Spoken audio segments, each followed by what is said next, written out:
A drone strike just outside the Somali capital killed more than 22 people and wounded 21, including many children, a witness and a relative of the victims told the Washington Post.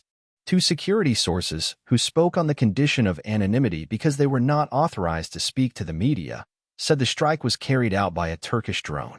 The accounts are likely to fuel concerns that the proliferation of drones is causing a huge spike in civilian casualties with little accountability. Witness Dud Hassan Mohammed said the strike hit a home in an agricultural area in the evening after iftar, the meal when Muslims fasting for the holy month of Ramadan break their day-long fast. There was one airstrike that targeted the victims. But when people began rushing to the scene to save them, these same people were hit by more airstrikes, he said. What happened was a massacre. About 15 children were among the casualties, he said, and several women. The wounded had sought treatment in Medina Hospital in Mogadishu, he said. Doctors at Medina were not immediately available for comment.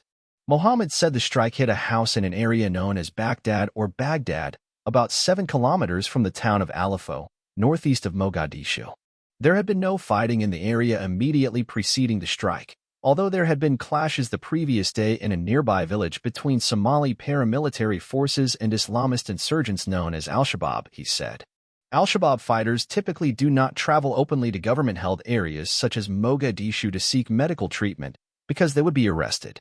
Turkey routinely carries out drone strikes in Somalia in support of Somali government forces.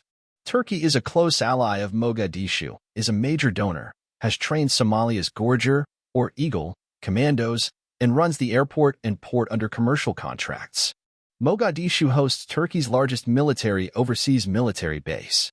The Turkish government and the Somali information minister did not immediately respond to requests for comment.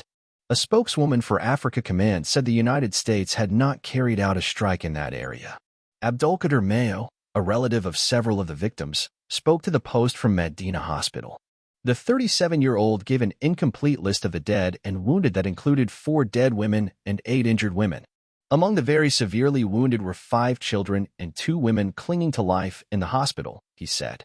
Among the wounded is a 4-year-old girl who is the lone survivor of her family, he added. The strike hit families from the Gorgart subclan who were living in the fields after they had fled the fighting around 3 years ago, he said.